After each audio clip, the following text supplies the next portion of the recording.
I keep the rundown taped to my fridge like it's a love letter. A block. Open cold, B block. Charity package, C block. Surprise segment. Musical guest, because in television there's comfort in boxes you can draw around chaos. And because the show, like Alex, looks most reliable when you've color-coded it and pinned it where you can see it first thing in the morning. I'm Claire Thompson, 32. Producer at a midtown studio whose street-level windows reflect the blur of cabs and faces and the kind of weather that never quite decides whether to be rain or shine. And the person who knows how to keep a live hour from cracking at the edges. It is both the job I wanted since I interned at a local station in Newark splicing B-roll of a parade that nobody watched and the job that now holds, in a breathless private corner, the belief that a man with a perfect smile will soon slip a ring on my finger. A belief I don't say out loud at work because I am not naive about policies or optics or the way female producers end up carrying the mess when men get caught being human. So I fold it into the spaces between segments. The beats when the band tunes and the jib camera resets. Into text messages that look like nothing at all. Car at 7? From him, copy from me, into the shorthand of our secret. When people ask what a producer does, I tell them I count seconds and read minds. In the control room, seconds are currency, their own kind of weather system. And you learn how to spend them, 10 to get out of a guest who thinks in paragraphs, 5 to land a joke, 2 to breathe, while your director, Ethan Lopez, watches the wall of monitors like he's mapping a storm, and your host, Alex Carter, talks to America with both hands while listening to the IFB in his ear for the notes you give him. Ethan is 40ish, old school, calm, divorced. A man who can make a camera cut feel like mercy. He keeps an index card with margin equals grace taped beneath the preview monitor. And when he's not writing a show, he's sipping terrible vending machine coffee and telling the interns that television is one long apology to time. I love him like a good older brother you can roll your eyes at and then copy anyway. Alex is the kind of famous that turns heads but not rooms. Which is to say he's learned how to be both present and shape-shifting. He'll stop for photos on 6th Avenue, tuck an arm around a stranger, tell them their sweater is perfect for fall, and mean it, or act like he does. In meetings he keeps the jokes light until you put a note that matters in front of him. Then he goes still like an athlete at the free throw line. And it's that stillness that acted like gravity on me during the first months of our show. That and the way he listened when I said no to a headline because we weren't going to lead with tragedy for clicks. The night it became more than jokes and notes, we were stuck at the studio, waiting out a thunderstorm that rattled the lighting grid. And I was in the headset at 10:43 p.m. ordering Postmates dumplings to the freight entrance, because the main doors were rattling like subway tracks. And he asked me what I wanted to be when I was 9, not 17 or 25, but 9. Which is a question nobody asks past college because most people decide by then that the old answers embarrass them. I said, a conductor, then, the orchestral kind, and he laughed. Not at me but at the neatness of it all. So you've been waving a baton at chaos your whole life, and I didn't realize until later that I'd told him everything he needed to know about how to find me. We were careful at first. Not in a way that felt dirty but in a way that felt like respecting a delicate object in a room full of elbows. He lived on the Upper West Side, 17th floor. View of treetops that turn to a dark spill in winter. And I kept my toothbrush in a drawer between extra guest towels and a cable box manual from 2016. I learned what it means to love someone who belongs to the world 3 hours a day. You share him with cameramen and sound techs and produce meetings, and then you claim him when the city is softer and nobody is watching.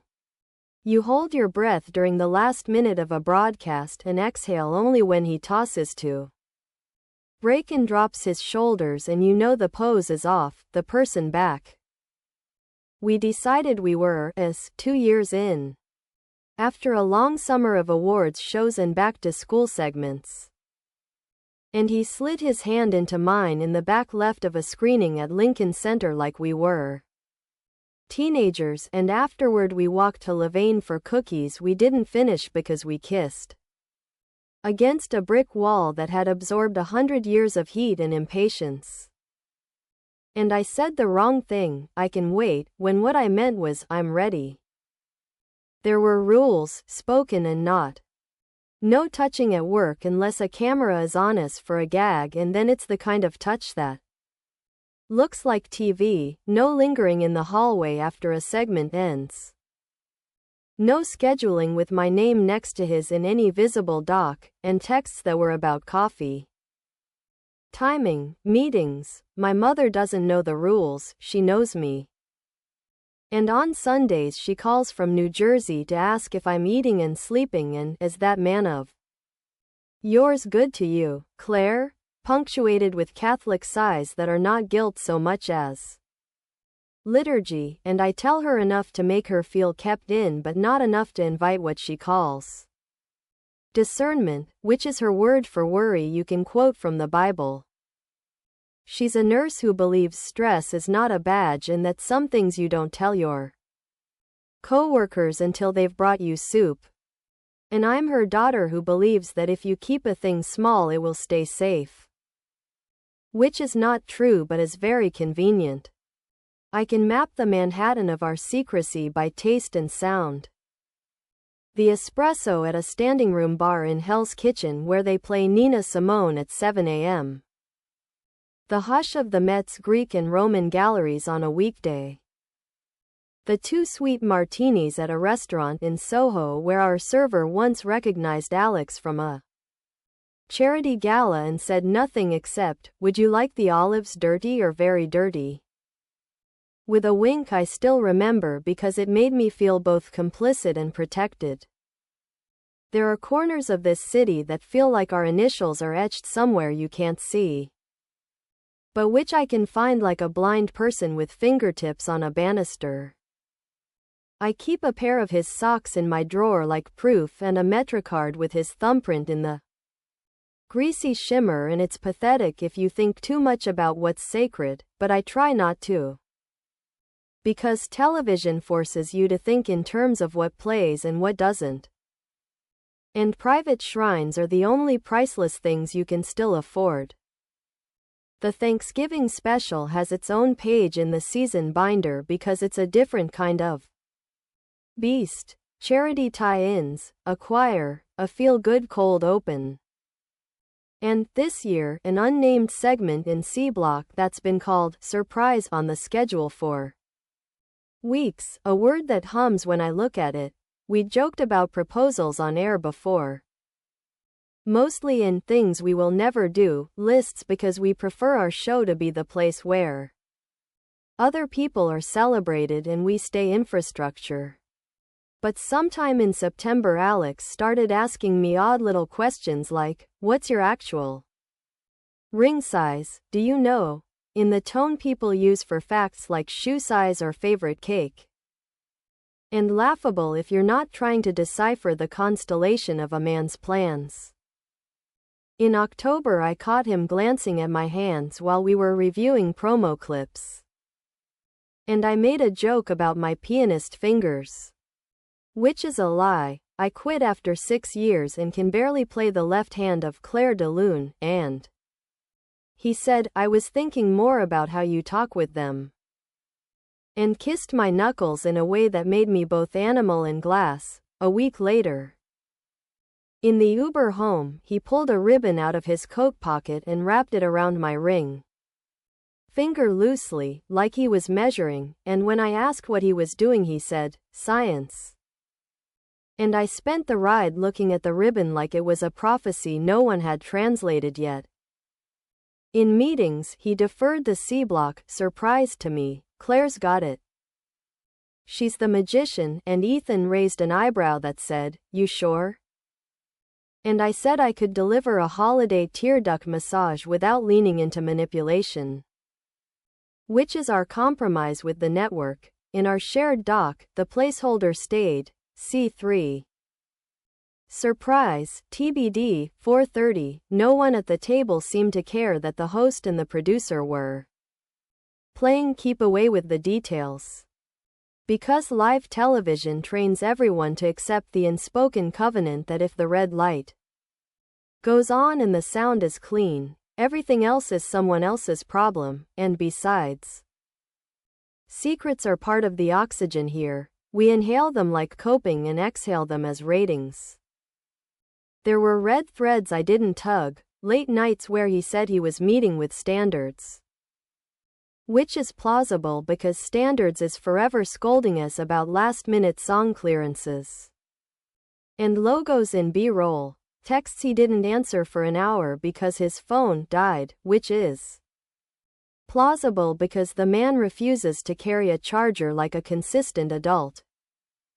A new trainer he mentioned like an aside.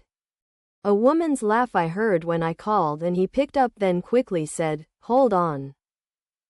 Which I framed as a publicist because publicists live on FaceTime and laughter, but if you catalog every anomaly in a city of 8 million you will never sleep. So I took my anomalies and stacked them under, "He's planning something big." Which felt better in the body than, "He's planning something else." To write the open for Thanksgiving. I took my laptop to the steps of Bryant Park and let the skaters and the smell of pretzels do the thinking for me. I wrote lines about gratitude that didn't sound like the word gratitude. About small mercies, about the way New Yorkers hold doors when someone is half a city block away because hope is contagious. And I turned them into copy Alex could land with a half smile that means he's teasing himself as much as the audience. At night I practiced directing my heart away from counting days and toward counting beats, but it did it anyway. The petty metronome of expectation. 8 weeks to Thanksgiving, 6. 4. And when I couldn't sleep I opened a note on my phone called, "Claire's Yes." Full of sentences I might say when the world tilted. Things like, "I knew before you asked," and, "Let's call my mother before you talk to America." Then deleted half because I wanted to sound surprised and not rehearsed. Which is my professional disease.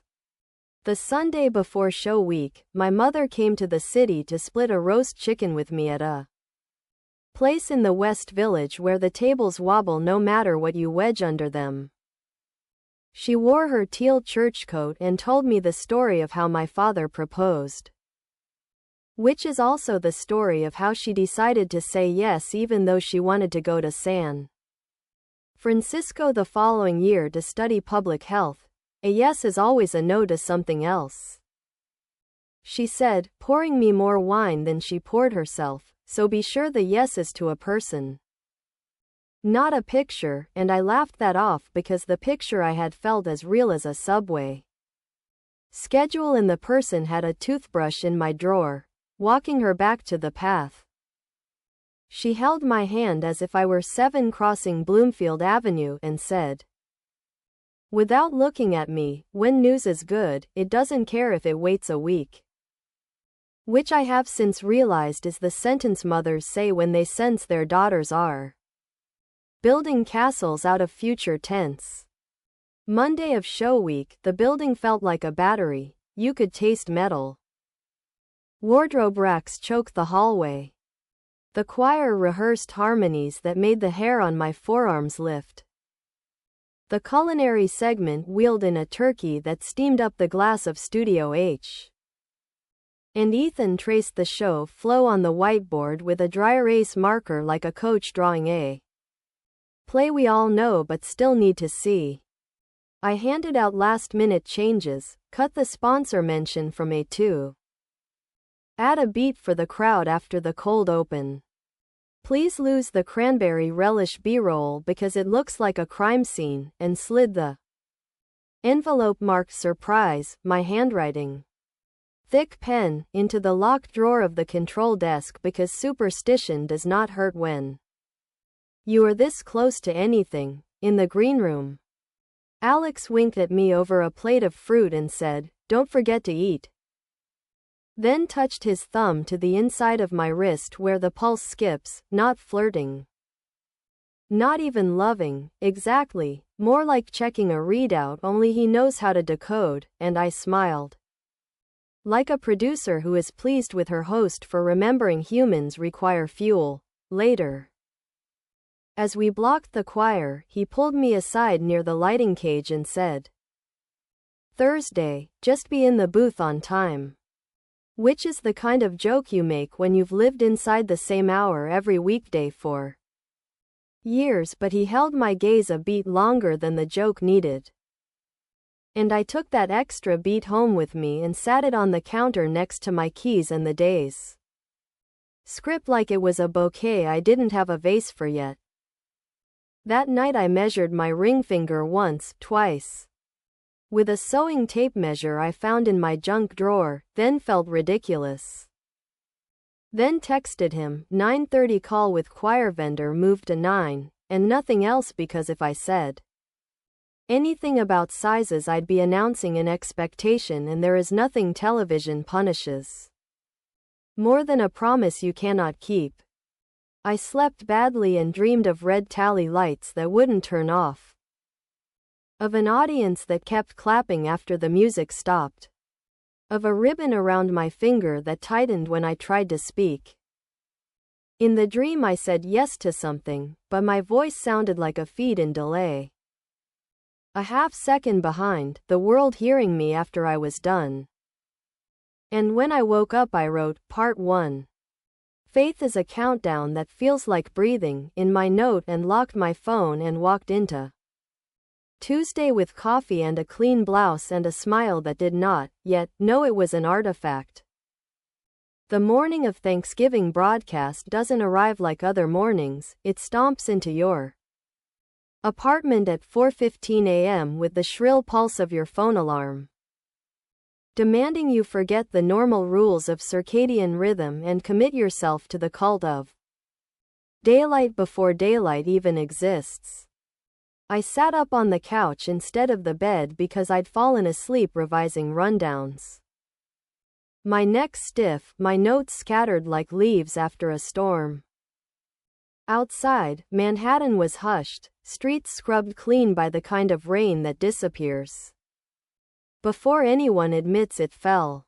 I'd always thought live television shared something with religion. Both demand you rise earlier than your body wants. Dress in your most functional clothes. And enter a room full of other believers who trust that ritual will give shape to chaos. I brewed coffee that tasted like cardboard but scalded enough to feel medicinal. Dressed in black jeans and a gray blazer, the uniform of invisibility, and tied my hair back with the kind of efficiency that doesn't care if anyone calls you beautiful. The day wasn't about beauty, it was about control. Still, I slipped Alex's ribbon into my pocket, the one he had once wrapped around my finger, for science like a talisman. I never wore it in public, never left it at the studio. But today felt like a day that deserved carrying faith in fabric. By 5:30, I was swiping into the studio on 53rd Street.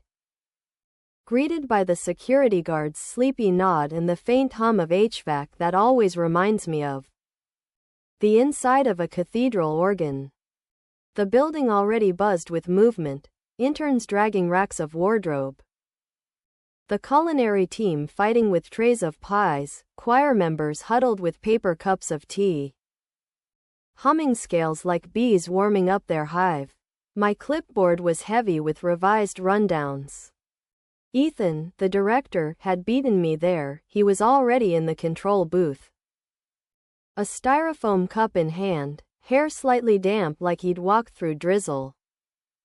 "Morning, Thompson," he said, not looking away from his monitor wall. "Got your miracle ready?" "Working on it," I said, sliding into my chair. I always felt safer once the headset was snug around my ears. Like armor that translated the chaos of the world into manageable cues. The day unfolded in fragments, never in sequence. Audio checks, mic tests. Last-minute sponsor inserts, choir blocking. Every time Alex walked into a room, the air adjusted itself like a lens focusing. He wore a navy suit with a tie that looked expensive but easy, like everything he touched. I caught him scanning the stage more than once. Like he wasn't just rehearsing lines but measuring space. As though planning choreography not listed in the rundown. My pulse jumped every time his gaze lingered. We had a brief moment alone near the green room, while Melissa Green, the guest singer, warmed up with scales. Melissa was luminous in the way that certain women are luminous without trying. Clear voice, glossy hair, the kind of presence that eats a camera whole. She smiled at me politely, almost shyly, when we were introduced, and I liked her instantly. Though some small part of me felt the stab of comparison. But that was silly, I told myself. Melissa was a guest. Alex was mine. When she stepped into soundcheck, Alex leaned against the wall beside me. Hands in his pockets. "Big day," he said. "Biggest of the year," I replied, scanning my notes.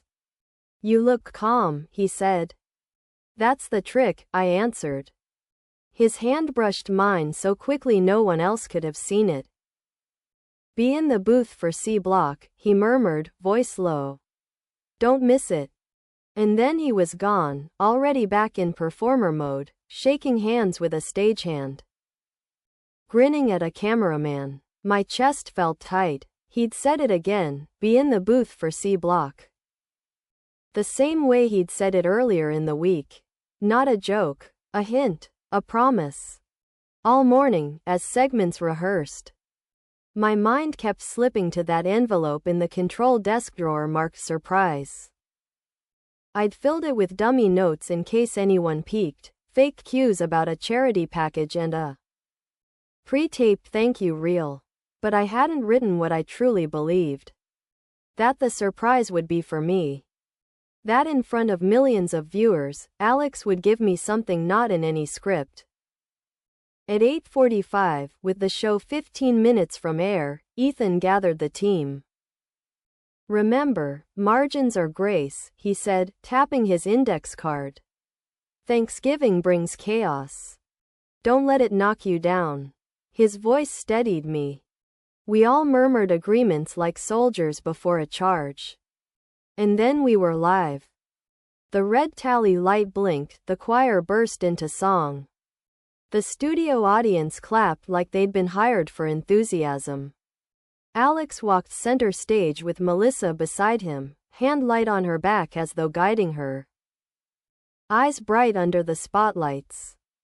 I sat in the booth, headset warm against my ears, script spread before me like scripture.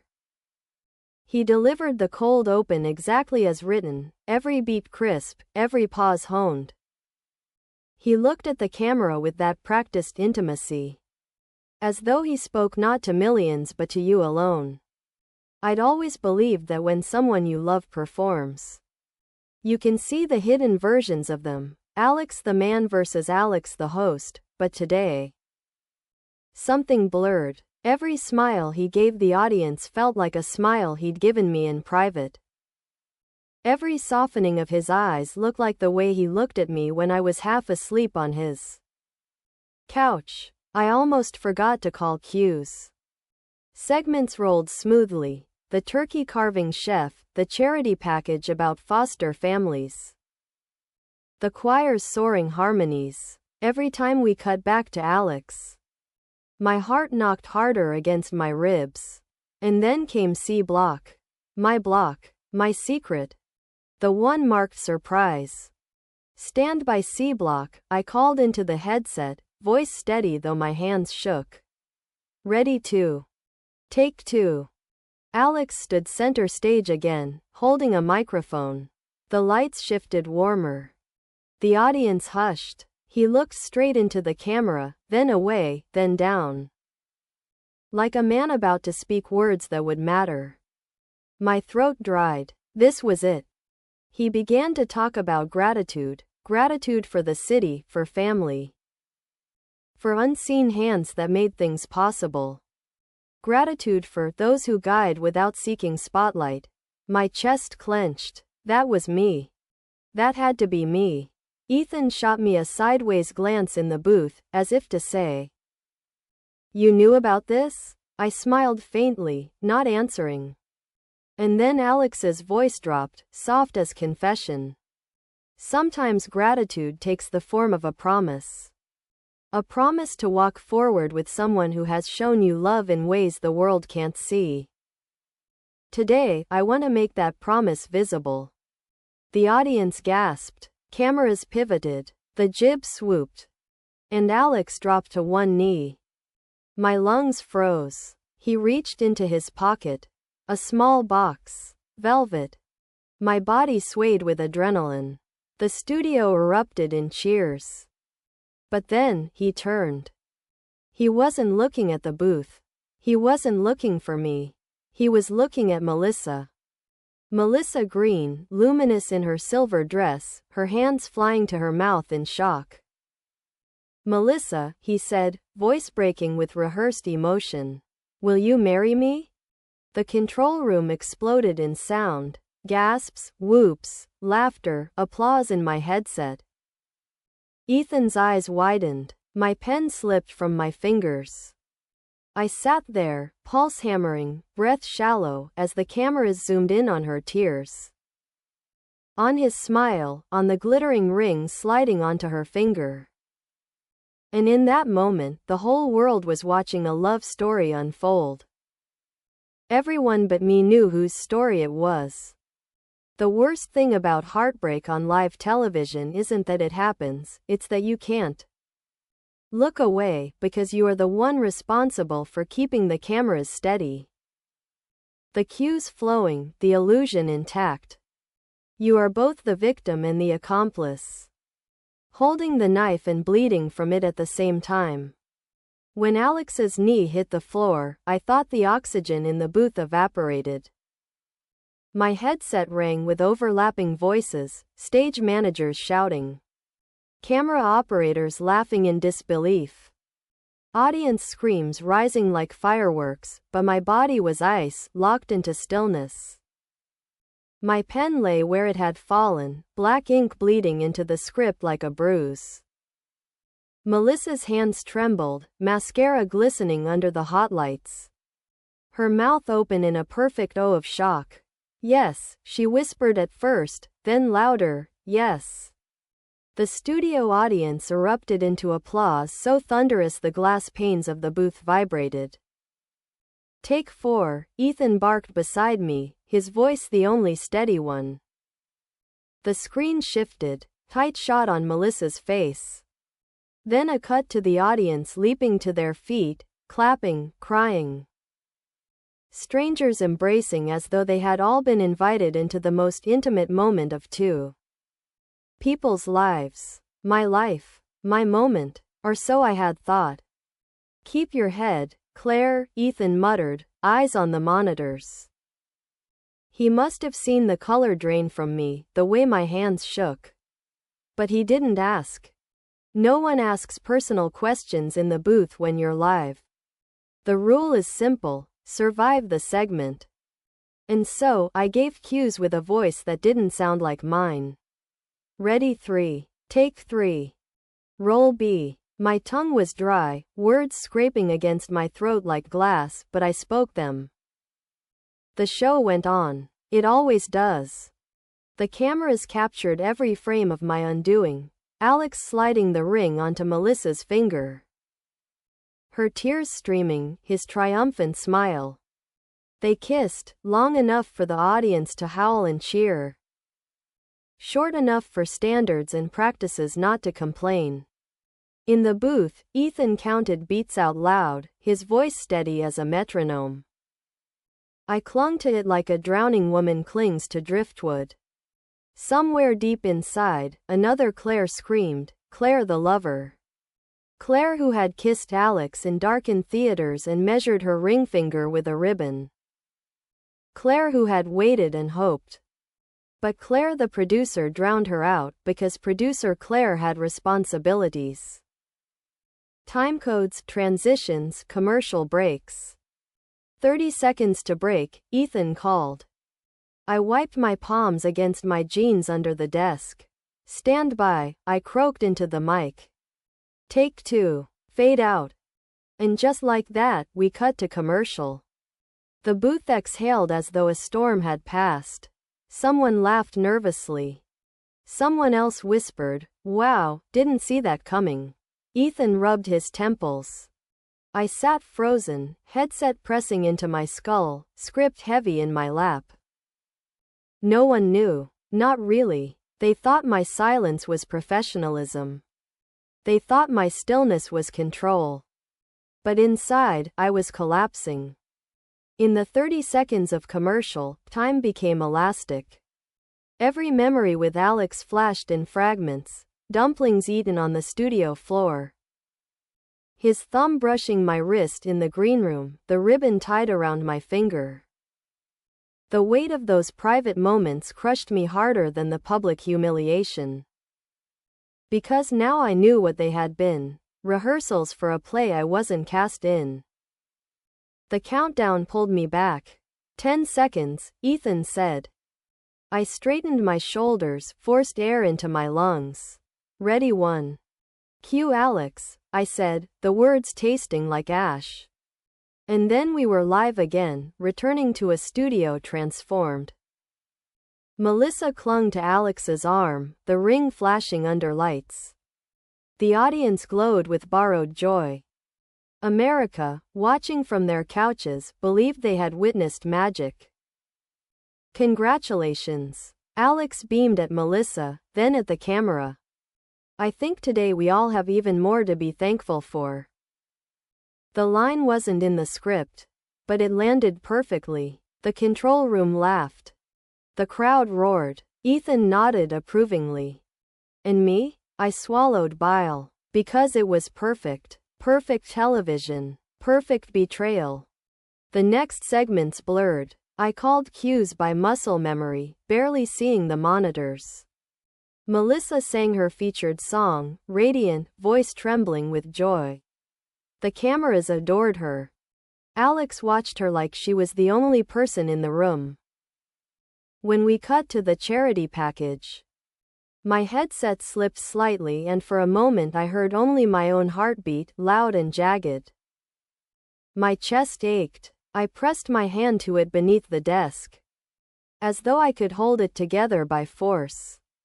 I thought of my mother's words just days before, when news is good, it doesn't care if it waits a week.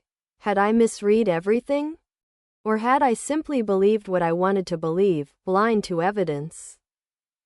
I remembered the anomalies I had brushed aside, the unreturned texts. The laughter in the background, the new trainer. Pieces that hadn't fit, but I had forced them into the puzzle of my fantasy. Now, in the harsh fluorescent light of truth, the picture was clear. I had been background. A placeholder. An alibi.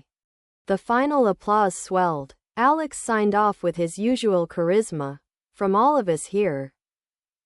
Happy Thanksgiving. Hold your loved ones close. He kissed Melissa again as the credits rolled. Clear, Ethan announced. The red tally lights died. The audience began to disperse. And I sat in the booth, headset still on, body hollow. The crew filed out, buzzing with gossip. Someone said, best ratings moment of the year, guaranteed. Another, social media is going to explode. Laughter echoed down the hallway. No one looked at me. No one asked. Why would they? To them, I was invisible. Just the producer in black, headset on, clipboard ready. The scaffolding, not the spectacle. But my private life had just been demolished in front of millions. And no one knew. When the booth emptied, Ethan lingered. He studied me quietly, his hand on the back of a chair. Finally, he said, "You okay?" I forced a smile, brittle as glass. "Of course. Great television." He nodded slowly, his eyes holding mine. He didn't believe me, but he didn't push. He just said, "Take the rest of the day. I'll handle rap." I nodded, grateful and humiliated at once. As I left the booth, I heard the choir still rehearsing a reprise in the studio.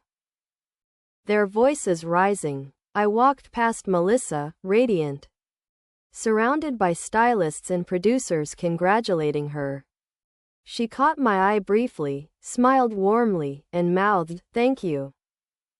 I wanted to scream, to ask her if she knew about me, if she knew I had been waiting. But my throat locked. I kept walking. The hallway seemed endless. My legs shook. My hands clenched around the ribbon in my pocket until the fabric cut into my skin. Outside, New York bustled with holiday cheer, families in coats, balloons from the parade. The smell of roasted chestnuts. To everyone else, the day was joy. To me, it was ashes. And somewhere above, on the screens mounted on building facades, Alex and Melissa's proposal replayed in loops, bright and shining. A fairy tale. While I stood in the shadows, unseen. The first vibration hit my phone before I even left the building. By the time I reached the sidewalk, it was buzzing like a trapped wasp in my bag. Notifications stacked themselves in a frantic climb. Group chats, social media alerts. Emails flagged urgent. "Did you see this? OMG, best live TV moment ever. He's a legend." Friends, acquaintances, co-workers from past jobs, all of them forwarding the same clips. Each message was a fresh shard of glass under my skin. Times Square screens were already replaying it. I glanced up as I crossed 6th Avenue and there they were, Alex and Melissa, frozen in a loop. His knee bent, her hands to her face, the audience erupting. Each replay stretched my humiliation wider, like the city itself was conspiring to remind me. To strangers, it was a fairy tale. To me, it was the public execution of a private dream.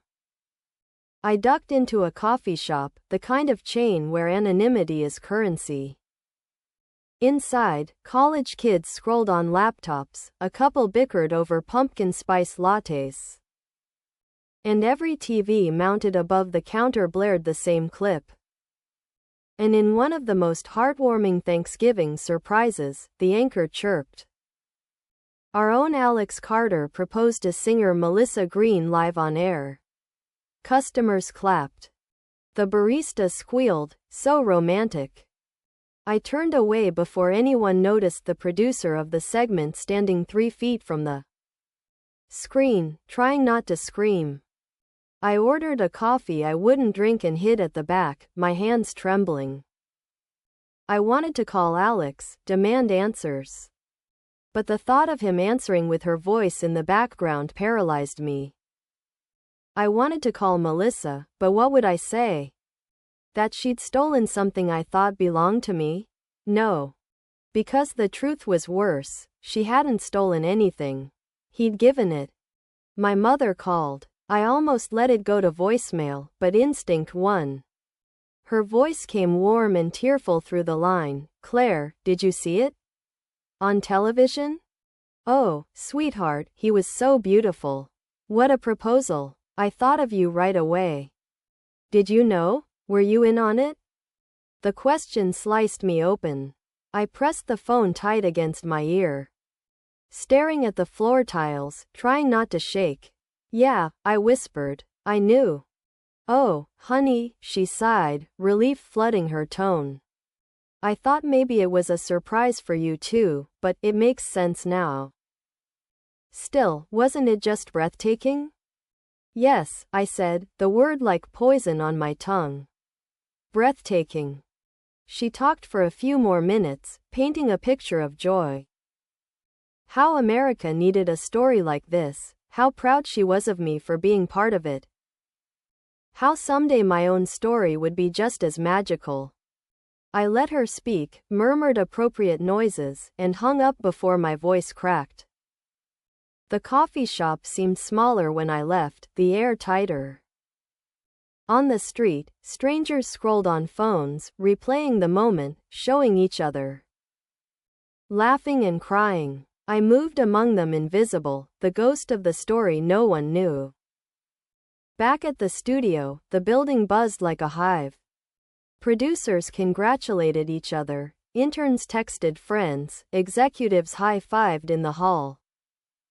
The ratings were already spiking. Best Thanksgiving broadcast in years, someone crowed. Twitter's melting down. I walked through it all with a smile stapled to my face, nodding. Congratulating, the perfect professional. My heart, meanwhile, pounded like it was trying to punch its way out of my chest. In the control room, Ethan was waiting, his brow furrowed. He didn't speak until we were alone. That hit you, he said quietly. I tried to laugh. It came out strangled. What do you mean? Come on, Claire. I've been doing this long enough to know when a producer's reaction isn't about the show. You froze. Not like you, kid. I stared at him, debating. For a moment I wanted to spill everything, to confess that I'd been with Alex for years, that I'd believed today was meant for me. But the words caught in my throat. Because admitting it out loud would make it real, and worse, would make me look like a fool. So I shook my head. Just surprised, that's all. Didn't see it coming. His eyes narrowed, but he didn't push. Well, you handled it. That's what counts. He clapped me on the shoulder and left, mercifully. I sank into the empty booth, staring at the dark monitors. The ribbon still burned in my pocket. I pulled it out, stared at the frayed edge where I'd once believed a future lived. It looked pathetic now, a scrap of nothing. I almost tore it in half. But I couldn't. Not yet. That night, social media crowned Alex and Melissa the Thanksgiving sweethearts. Hashtags trended. Hashtag live love. Hashtag best proposal ever. Hashtag Melissa and Alex. Celebrities retweeted it. Brands tried to hijack it. Fans flooded feeds with heart emojis. Every platform became a shrine to their happiness.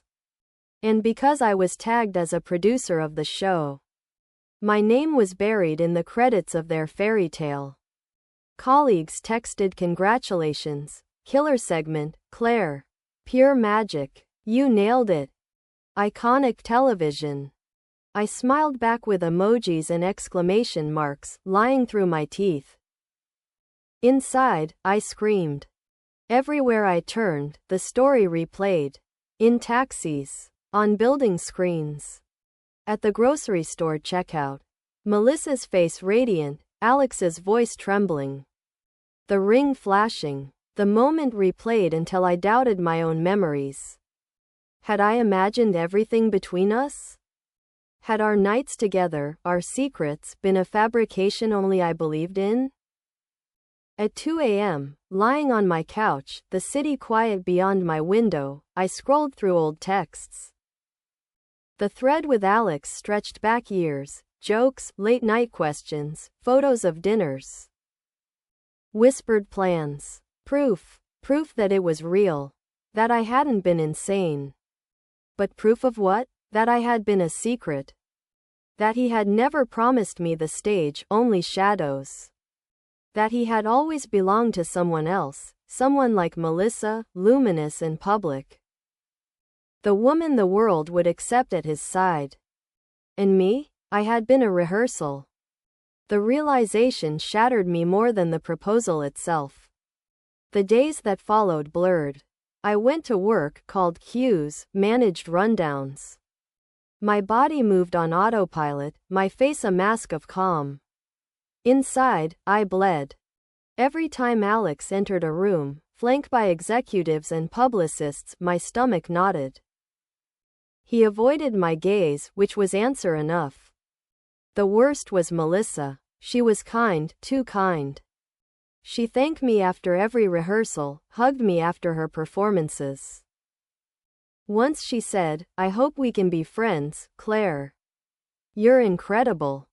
And her sincerity made me want to sob, because she had no idea, or worse. Maybe she did and pitied me.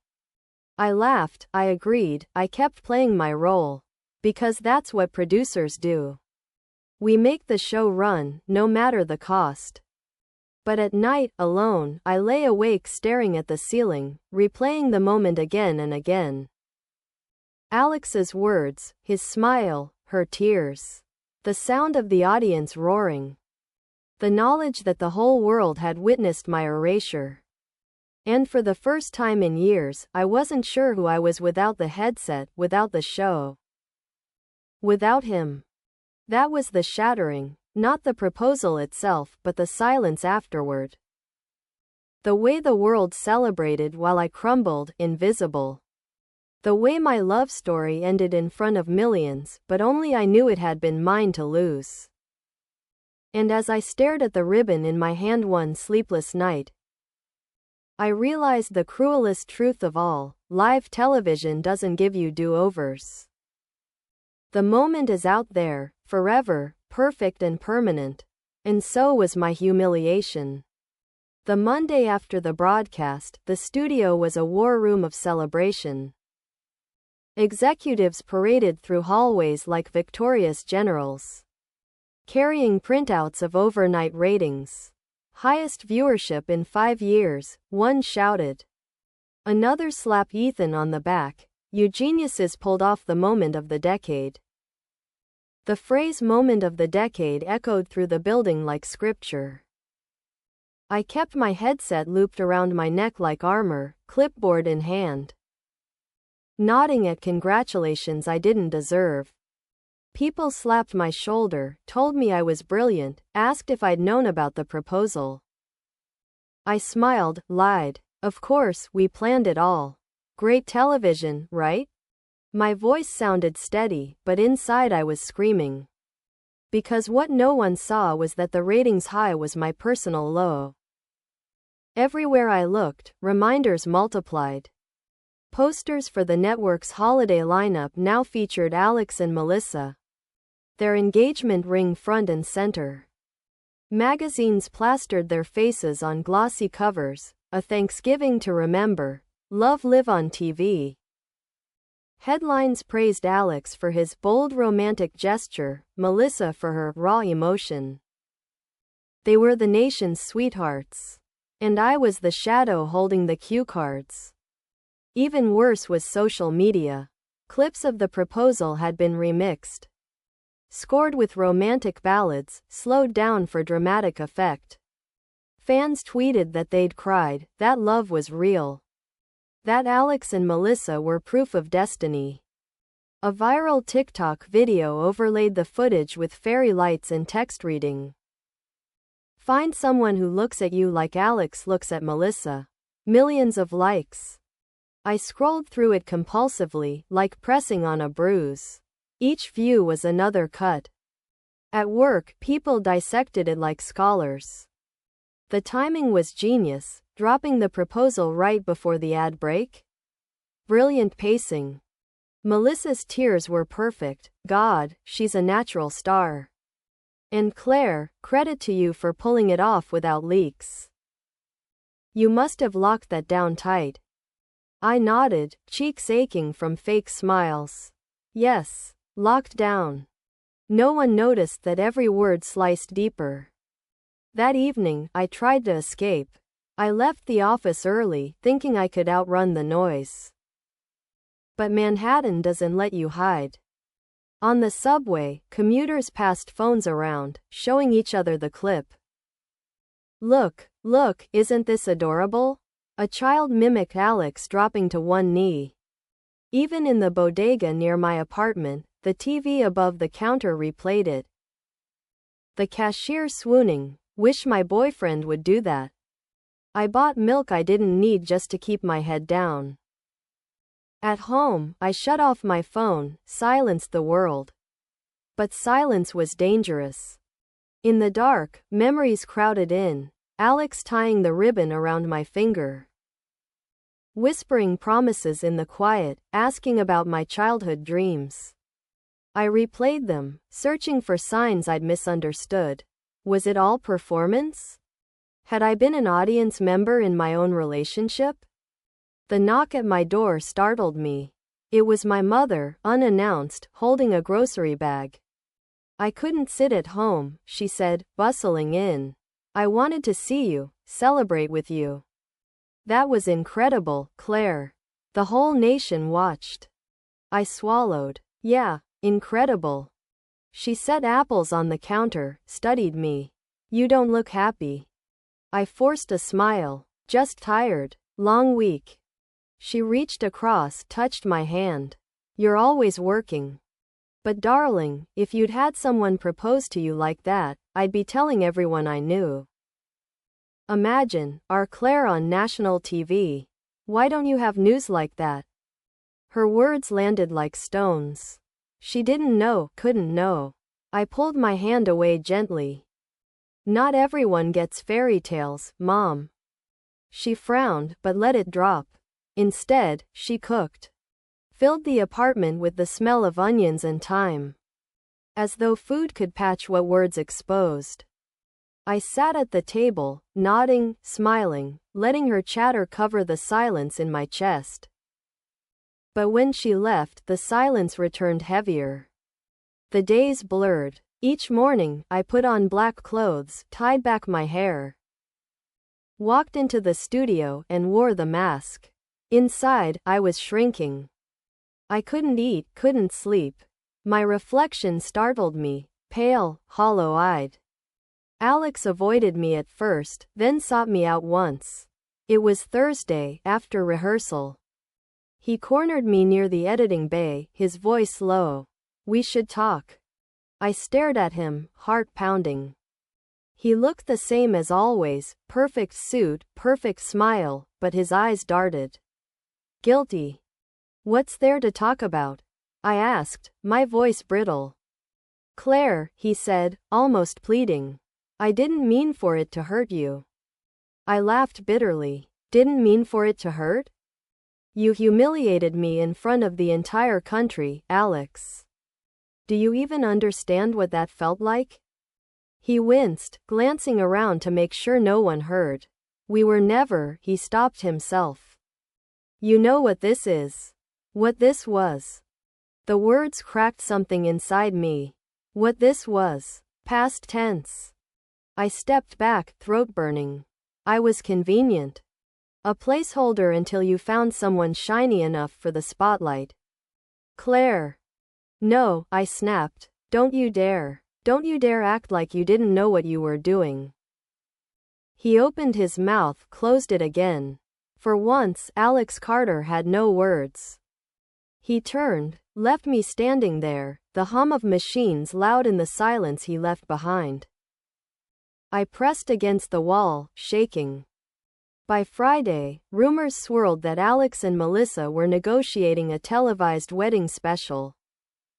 The network was thrilled. Ratings gold. Posters mocked up, contracts drafted. Everywhere I turned, people were buzzing about it. Claire, you'll produce it, right? An executive asked, grinning. You're the magician. No one else could pull it off. I forced a smile that felt like it cracked my teeth. Of course. Whatever the network needs. Inside, I screamed again.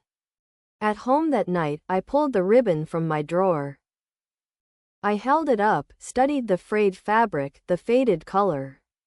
Once, it had felt like prophecy. Now it was just trash. With shaking hands, I finally tore it in two.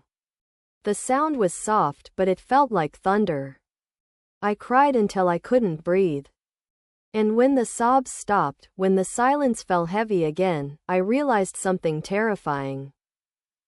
I no longer knew who I was. Claire the producer. Claire the lover. Claire the fool. All of them felt broken. I stared at the ceiling, hollow. And for the first time, I wondered if maybe this wasn't just the end of us. Maybe it was the end of me. The weekend after the proposal, I stopped sleeping altogether. Sleep required silence, but my head was never silent, just an endless reel of footage. My own personal highlight reel of humiliation. Alex kneeling, Melissa gasping, the ring glinting, the crowd roaring. Loop after loop. Sometimes I thought I heard the applause even in my apartment, muffled through the walls. Like my neighbors were replaying it too. Maybe they were. The whole city seemed infected by it.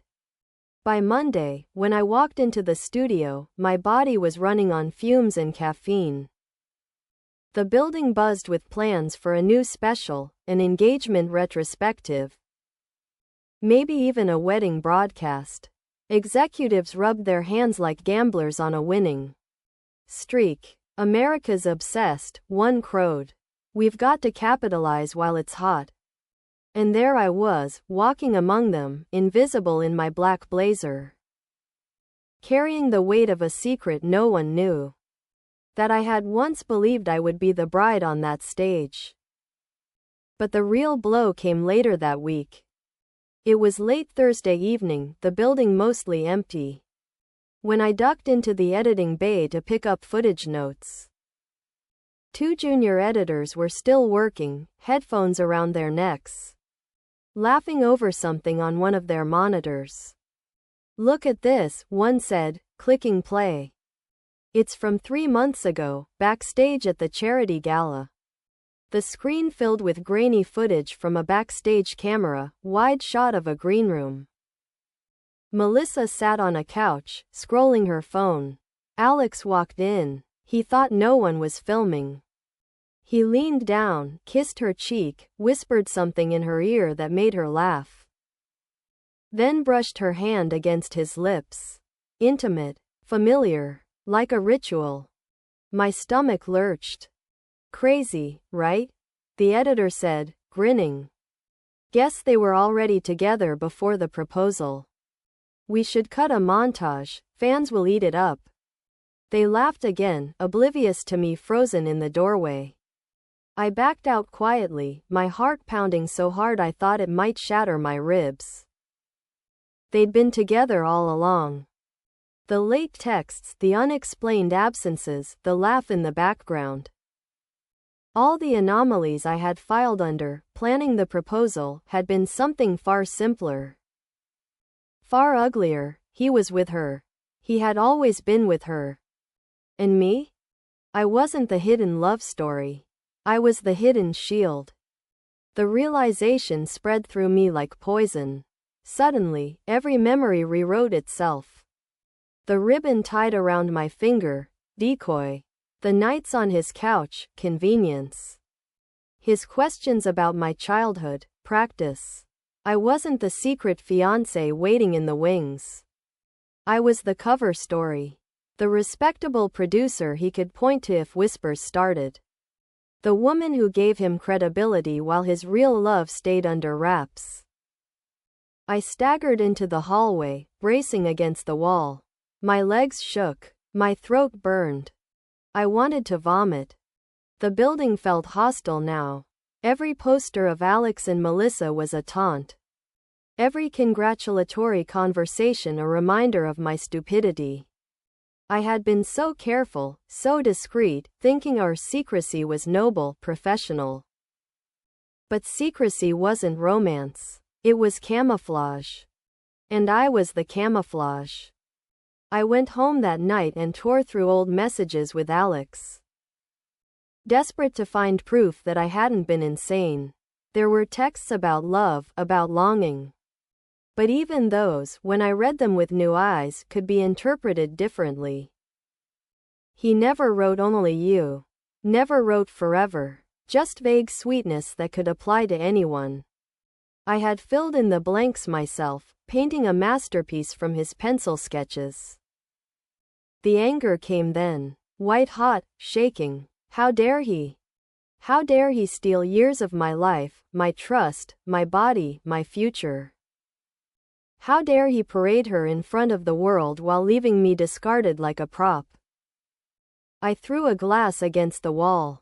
It shattered into glittering shards. And then I collapsed on the floor, sobbing into my hands. The next day, I confronted him. It was between rehearsals in a hallway lined with cables and crates. I stepped into his path, blocking him. "We need to talk," I said, voice shaking. He glanced around, wary. "Not here." "No," I hissed. "Here, now." His jaw tightened. "Claire. You used me," I spat. "You used me as cover while you were with her the whole time." "How long, Alex? Months? Years?" His eyes flickered, just for a second, enough. Guilt. I laughed bitterly. God, I was such an idiot. I thought the secrecy meant we were protecting something precious. But it was never us you were protecting. It was you, your image, your brand. Claire, his voice lowered, urgent. "It wasn't like that." "Then tell me what it was like," I snapped. "Tell me what I was to you. Be honest for once." Silence stretched. Finally, he exhaled. "You were important. You are important. But Melissa is different." The words gutted me. Different, better, worthy of being seen. Important, I repeated, the word sour. Like a pair of training wheels. Like a warm-up act. Like a shadow. His face twisted. "That's not fair." "Fair?" My voice rose, echoing down the hall. "You proposed on national television while I sat in the booth directing the cameras. You let me believe, no, you encouraged me to believe, that I was the one. And the whole time you were with her." He reached for me, but I stepped back. "Don't you dare touch me," I whispered. "You don't get to anymore." For the first time, I saw him falter. Not the polished host, not the charming star. Just a man caught in the mess of his own lies. "Claire," he said softly, almost pleading. "Don't ruin this. Please. For both our sakes." That was the final twist of the knife. He still thought this was about the show, about ratings, about image. Not about me. Not about the years he had stolen. I walked away without another word, leaving him standing in the cables and shadows. That night, alone in my apartment, I looked at myself in the mirror and didn't recognize the woman staring back. Pale, hollow, eyes rimmed with red. I had built my identity on control, precision, professionalism. Now I was wreckage. And worse, I realized, I had allowed it. I had allowed myself to be hidden, to be quiet, to accept scraps in the dark. Because I thought love was worth it. Because I thought he was worth it. But love wasn't supposed to erase you. I sank to the floor, whispering to no one, I was never the girlfriend. I was the alibi. And with that, the last illusion shattered. The following week, I handed in my resignation. Ethan looked at me, eyes heavy with understanding. "You sure?" he asked. "Yes," I said, voice steady for the first time in weeks. "I can't do this anymore. Not here. Not with him." He nodded, didn't press, just said, "You're better than this place anyway." Walking out of the studio, past posters of Alex and Melissa beaming, I felt lighter.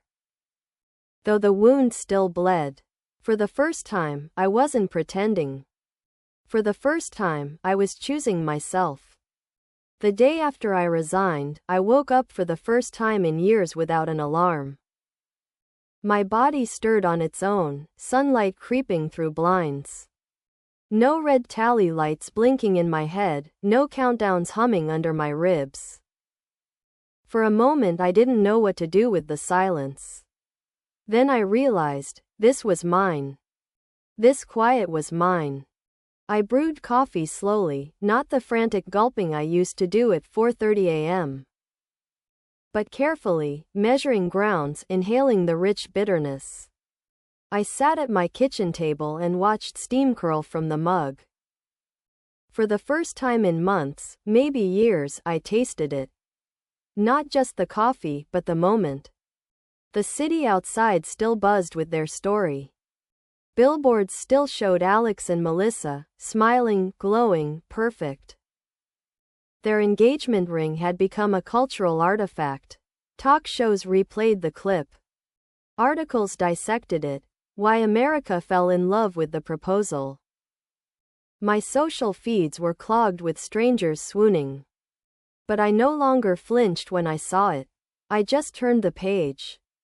Because the story they celebrated wasn't mine anymore. And maybe it never had been. At first, I didn't know what to do with myself. For a decade, my life had been scheduled in blocks and beats, timecodes and rundowns. Without them, I felt untethered. I walked the city like a tourist, noticing things I had forgotten. The way Bryant Park smelled of damp leaves in November. The sound of a saxophone on the subway platform. The faint salt on the air drifting from the river. One afternoon I wandered into a small independent bookstore in the East Village. Its aisles were narrow, its shelves crooked, the kind of place where books teetered in stacks. In the back, a handwritten sign read, "Writer's Workshop every Thursday, all welcome." I almost walked out. I wasn't a writer. I was a producer. But then again, I wasn't a producer anymore. So that Thursday, I came back. The workshop was small. A retired teacher, a college student. A man who wrote poems about pigeons, a woman drafting letters she never sent. We sat around a scarred wooden table, reading our words aloud. When my turn came, I unfolded a sheet of paper covered in handwriting I had scrawled the night before. It wasn't polished. It wasn't even good. It was just me. I wrote about the control booth, about the feeling of directing lives you weren't part of. About the ribbon tied around my finger, about the sound of applause that wasn't yours. My voice shook as I read. When I finished, the room was quiet. Then the retired teacher nodded. "That's a story," she said. "And it belongs to you." Something in me cracked open. For weeks, I kept going. Each Thursday, I read more, pieces that felt like bleeding onto the page. The group listened, encouraged. Slowly, I realized I was no longer writing about Alex. I was writing about myself. About the girl who wanted to be a conductor at 9 years old. About the woman who built a career out of counting seconds. About the person who forgot she deserved more than shadows. Months passed. Winter melted into spring. Alex and Melissa's wedding was televised in a 2-hour primetime special. I didn't watch. I spent that evening in a cafe, notebook open, pen scratching. Writing the final chapter of something I hadn't even known I was creating. By summer, I had a manuscript. Not a polished book. Just a raw collection of memories stitched with scars. I titled it Behind the Applause. When I sent it to a small press, I expected nothing. But they wrote back. They wanted it. The day I held the first printed copy, my hands shook. Not because of Alex. Not because of Melissa. Because of me. My name on the cover. My story told. My truth, finally visible. When my book came out, people asked if it was revenge. If I wanted to ruin Alex.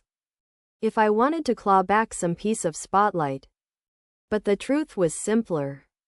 It wasn't revenge. It was reclamation. For years, I had been the unseen scaffolding behind someone else's show. Someone else's love story. I had been the alibi, the shadow, the ghost in the control booth. Writing was my way of stepping into the light, even if it was just a sliver. And once you've stepped into the light, you don't want to go back. One evening, months after the book release, I got a letter. Handwritten. From a woman in Ohio. She wrote, "I watched that proposal. I thought it was beautiful. But then I read your book. And I realized I've been the shadow too, for years in my own relationship. Reading your words made me finally leave.